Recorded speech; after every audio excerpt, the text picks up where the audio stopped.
Do you want to invest in building your own prison? Do you want to buy and invest in Bill Gates's creepy technology company? Do you want to invest in Impossible Foods if it goes public? Do you really want to do that? Do you want to make money financing your own prison? And I've had more than a couple of arguments with people recently about this. I was trained initially in finance by some of the very top people in the world at this, and they never financed their enemy. Business was war, investments organized around syndicates. You never finance, you never bet against yourself, you never finance your enemy. And their attitude was the hoi polloi does that, but that's because they're idiots and we can get them to do it.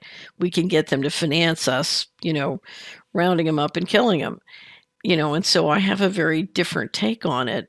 And when I see people go along with financing their own demise, it it's like chalk on a blackboard. It just drives me crazy. The second thing is I'm deeply, deeply committed to financing things that I see are productive.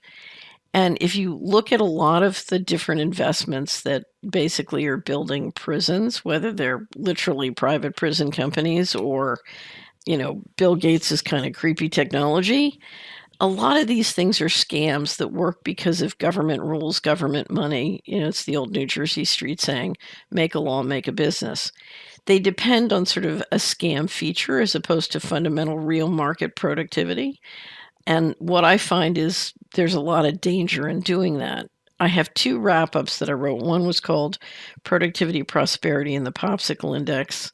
You can find these. We have all the covers down on the left on the homepage, and you can link and read that one. Then another one on investment screening. Can we screen for productive companies? And I talk more about these issues in the ESG one we did first quarter last year. But what I find is if you stick with fundamentally really productive companies, you don't get hammered. So in the ESG wrap-up, I use the example of Monsanto and why Monsanto was supposed to be such a great company and a great stock and a high flyer. And of course, people got absolutely hammered because it was part of that creepy technology scam. And so historically, if you look back through investment, there are real risk issues of playing the momentum game on creepy technology. To a certain extent, it's a momentum versus value issue. So number one, I don't like to bet against myself, and I was trained never to do that. So that was number one. Number two, I like sticking with value and I like sticking with productivity. I don't like betting on political scams. The problem is the whistle blows, the scam doesn't work, the people get thrown out of office, and suddenly you're offsides.